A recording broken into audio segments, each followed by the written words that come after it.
Hi, everyone. Welcome to another episode of the Let's Talk Yoga podcast. As always, I am so happy that you are here as this episode drops. And if you are listening to it on the day that it has dropped, we are less than 12 days away from my pranayama teacher training to begin. The teacher training starts on the day of love, as corny as that sounds, on February 14th.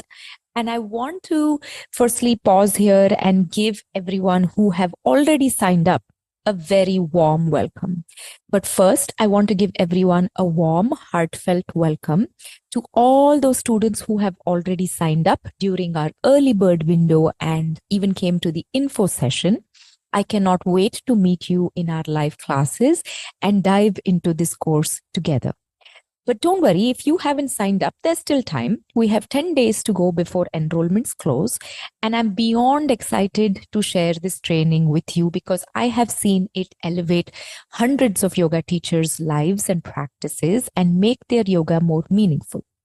I have so many amazing pranayama podcasts on the show that we've done over the years. And I'm also creating new pranayama episodes like this one. But what I will mostly be doing is in the next 2 weeks, I will be dropping multiple pranayama episodes, mostly on Thursdays and Sundays. Sundays is our usual drop day. I will also probably be adding a Thursday drop because I don't want you to miss a single breath. And okay, that's a bad joke, but I don't want you to miss a single episode. This course is so much more than just modules and techniques. It's a deeper way of connecting to the heart of yoga. And my biggest wish is for you to leave more centered, more at peace, and more inspired when you do this course. So once again, the training begins on February 14th. Enrollments close on February 12th, and you can find all the links to sign up and to learn more in the show notes. On the show today, I'm talking about the top 10 differences between being an asana teacher and a pranayama teacher. So let's go. Hi everyone, I'm Arundhati and you've just tuned in to the Let's Talk Yoga podcast, your ultimate online destination for learning about yoga. Whether you're a seasoned yoga teacher or a curious yoga student, there's something for you here. Let this podcast be your virtual yoga school. We offer insights, inspiration, and loads of nerdy exploration of yoga along the way. But first, who am I? I'm an Indian immigrant yoga teacher living in America for the past decade. I have my own yoga school here in Seattle, and I'm also a Bollywood choreographer, and I've nurtured a thriving yoga community at my studio, as well as a global yoga audience through my courses and this podcast. Through this podcast, I intend to create a space for you, the yoga student and yoga teacher, to learn about yoga in depth. Think of this as your online yoga school, free teacher training coming to you every week. So grab your cup of chai and let's jump in. I was having a cup of tea looking outside my window this morning, and it's a cold but very sunny, bright day here in Redmond, Washington. And I was thinking about this training and teaching pranayama and a few thoughts around that. So I have scripted this podcast that I'm so excited to share with you. It's top 10 differences between being an asana teacher and a pranayama teacher.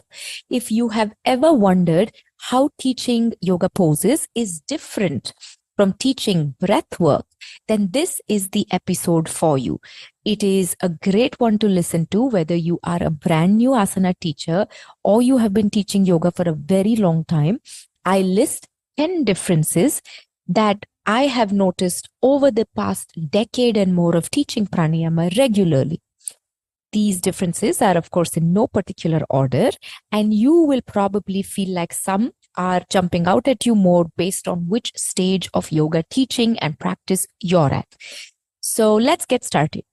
The first difference is variety versus simplicity.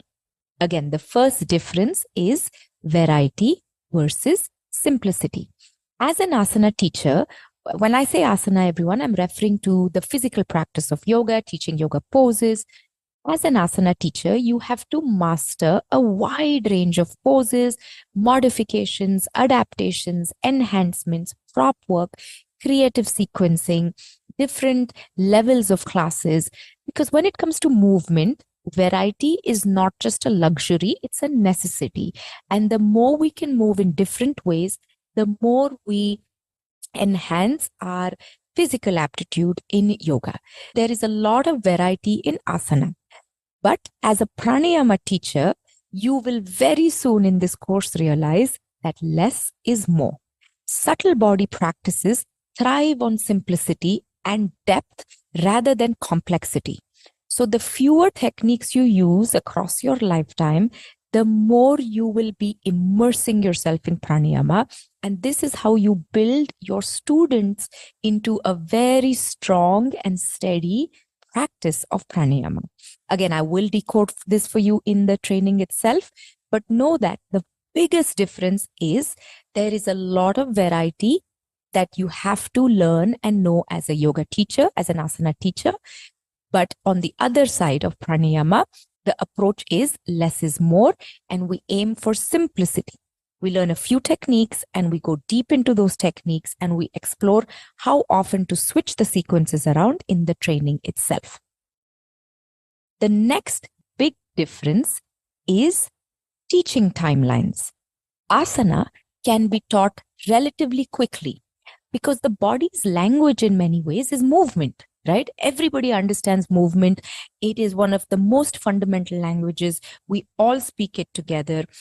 So it is very natural for people to understand this at a basic level. You can, in fact, without words, show people a movement in a yoga class and they will do it. Whereas pranayama requires a bit more nuance. It's not, and I'm doing air quotes here behind the camera that you can't see, it's not that it's harder to teach, but you need to have a strong foundation and a personal experience with breath and a good teacher and clarity of structure to be able to guide others effectively. So honestly, I think pranayama is worth the extra preparation because it just gets you deeper into the other practices of yoga. So the second biggest difference is asana is quicker, it is more tangible, it is instant in many ways. The gratification is also instant.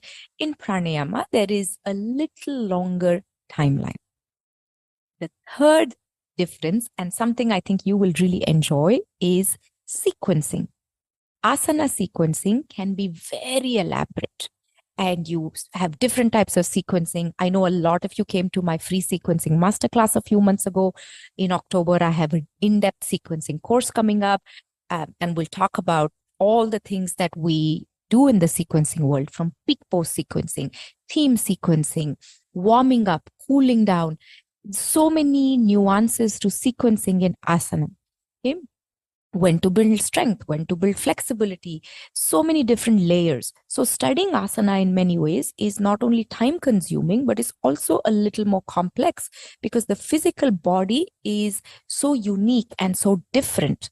Whereas in pranayama sequencing, it's more straightforward. Okay. And I want you to just exhale hearing that. It is such a burden lifted off our shoulders when we come to study pranayama, because in pranayama, we don't usually jump around from one technique to the other rapidly. In fact, we stick with one technique and we go deeper and deeper into that technique itself. And in the training, I go through pranayama sequencing. I tell you how to sequence. You and I build sequences together. And there is an elaborate component of sequencing pranayama in the training itself. But know that pranayama sequencing is relatively more straightforward than asana sequencing. The fourth difference is the study time. Many yoga teachers, including me, have assumed that studying pranayama will be even more demanding than a 200 or 300 hour training. The truth is, studying pranayama is actually effortless in many ways, and you absorb concepts a lot faster, especially if you have a basic 200-hour background. If you don't, it's okay. that you will have a learning curve. But for those of you who have already done your 200 hours, this will just seep into you effortlessly. And in fact, it is 1/10 the time you would spend on a 200 or a 300 hour. So remember, the fourth difference is just the amount of study time you dedicate is vastly lower for pranayama, for my pranayama course, compared to what you would have done in a 200 or 300 hour. The fifth difference is the depth of your teaching. When you learn and practice pranayama for yourself, and eventually some of you will want to teach it, you end up becoming a better asana teacher. And if you're wondering why, it's something we'll talk about in the training. But at a very fundamental level, you learn to connect movement and breath in a way that is hard to put into words. And this takes your students, while they are in asana, into layers of pranayama. And you've heard me say this before. Where does pranayama begin? It begins in asana. You connect the student to their breath in asana in a certain way, to their subtle body, their sukshma sharira in asana. And that helps you to go deeper and deeper into pranayama. So it actually enhances, when you learn and teach pranayama, it enhances the depth of your teaching in asana classes. The sixth difference is it helps you slow down. Teaching pranayama encourages you and your students to take a pause, to take a bigger pause than you usually would.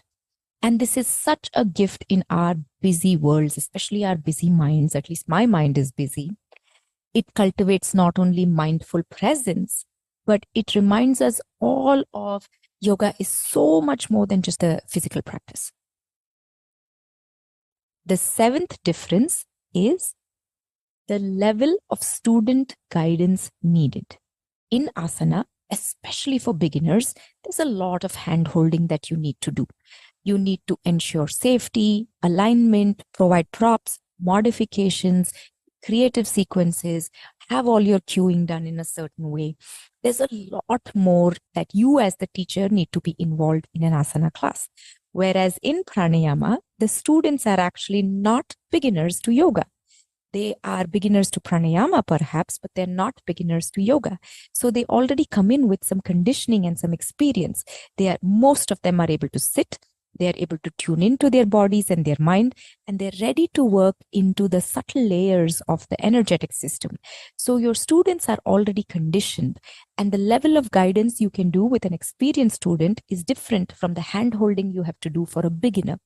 So the seventh difference is the level of student guidance differs from asana to pranayama classes. The eighth difference here is pranayama requires less demo and more voice. In asana classes, demonstrations are so important. People often will just see the pose instead of hearing that phrase we use, a picture speaks 1,000 words. So demos are really important and necessary in asana. Whereas in pranayama, while there is a little bit of demonstration, depending on which technique you are doing, it is mostly audio-led. So if you are a teacher who feels a little bit camera shy, or you would like to close your eyes and just feel like you are in your own space, pranayama is actually a great class for you to teach. I have enjoyed leading pranayama classes on the podcast, in the courses. There is always something so beautiful about guiding students into this practice. But know that you can't skip over being an asana teacher to teach pranayama. You actually gain very valuable experience teaching asana, and then you enter into the gates of teaching pranayama. Again, something we'll explore in the training itself. The ninth difference is a typical asana class might be 60 minutes, perhaps a little longer, depending on which system you follow. And you require physical stamina, both as the teacher and as the student. Whereas a pranayama session can range anywhere from 15 minutes to 60 minutes. And often pranayama leaves you recharged rather than drained. Sometimes for us yoga teachers, we end up teaching late night classes, different types of sequencing, and we end up feeling restless. So Pranayama does a beautiful job of just making you feel very grounded. You're also sitting for very long, and Sukhasana is a grounding practice, a grounding pose. So it is a beautiful thing to offer your students where they can actually get a lot in a short span of pranayama. You've heard me say this on the podcast before, a little yoga goes a long way. And the 10th difference is the effect on your mind and body. In asana, we have energizing practices, and sometimes these energizing practices will bring up pitta and heat, especially if you're teaching a lot of flow classes or late night or afternoon classes. And sometimes we yoga teachers, with all the energy exchange that happens, we end up feeling restless.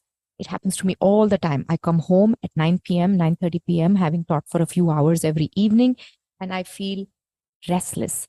And whereas if I walk out of a pranayama class, I leave always feeling more grounded because you're sitting. That is, again, there's so much power to that. You feel calmer, your voice is softer, and you're just more introspective because you have shifted something in your subtle body. And also the group energy, the group just sitting together. It is so beautiful. These are my 10 differences that I thought of when I was thinking of you in the pranayama training. There are, of course, more differences than these, but I wanted to spend some time drawing out a contrast between being an asana teacher and a pranayama teacher. In many ways, being a pranayama teacher is straightforward and effortless, easy too, depending on your previous experience. It is less involved than asana, and you can actually study it faster. Even the practice and homework for pranayama is short mini sessions. So in many ways, it's way more doable than a 200 or 300 hour. So I hope this episode was helpful. And those are my 10 unique differences between being an asana teacher and a pranayama teacher. If this has piqued your curiosity and you want to explore the training, just remember, less than 10 days to close the doors to this training. You'll be waiting a long time if you skip this one. All the links are in the podcast description, in the show notes. Have a look. If you have any questions, you know where to reach me. But as always, if you enjoyed this episode or any other episode on the Let's Talk Yoga podcast, please remember to give this podcast a review, a rating, and share it with a yoga friend. I will see you next week. Until then, take care. Enjoy your practice. Bye-bye.